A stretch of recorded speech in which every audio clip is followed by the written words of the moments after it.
آج بھی جو لوگ شریعت پر چلتے ہیں یہ عقل مند ہے، لیکن افسوس داڑھی پگڑی ٹوپی والے پردے والے بے دینوں سے شرماتے ہیں، کبھی ٹرو شلوار نیچے کرتے ہیں، کبھی داڑیاں کاٹتے ہیں، کبھی چھوٹی کرتے ہیں، پگڑی پر شرماتے ہیں، پردے پر شرماتے ہیں، دوپٹے پر شرماتے ہیں۔ اللہ کے بندے تم تو عقل مند ہو،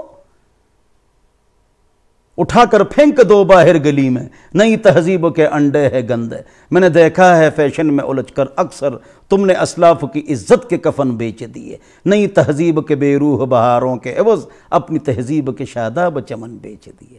دین پر عمل کرو اور خوش رہو، مت شرماؤ۔ ایک صحابی سے لقمہ گر گیا بادشاہ کے دربار میں، کافر بادشاہ، اس نے اٹھا لیا۔ ایک آدمی نے چھپکے سے کونی ماری، وی آئی پیز لوگ بیٹھے ہوئے ہیں، یہ آؤٹ آف فیشن کام کر رہے ہیں کہ آپ لقمہ دسترخوان سے اٹھا رہے ہیں۔ آہستہ صحابی کو کہا، کیا کر رہا ہو بھائی، لوگوں کو دیکھو۔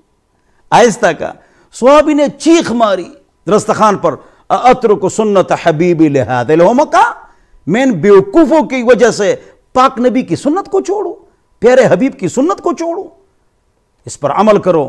میں نے 70 سفر جہاز میں کیے، اذان دیتا ہوں، اقامت کہتا ہوں، جماعت سے نماز پڑھاتا ہوں۔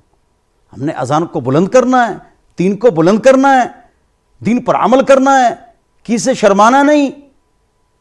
ایک ہوسٹس آ گئی، اس نے کہا، مولوی صاحب آپ نے میرا راستہ بند کر لیا۔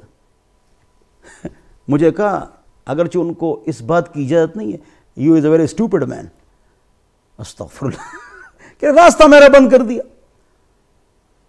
تو میں نے کہا، you is my servant, don't speak, bring water, تو میری نوکرانی ہے، جاؤ پانی لے آؤ، جاؤ پانی لے آؤ، برنگ جوس۔ پھر میں نے غصہ کیا، جاؤ اپنا کام کرو۔ پھر اس نے معافی مانگی۔ بہرحال تو میں آپ حضرات کے سامنے بات کر رہا تھا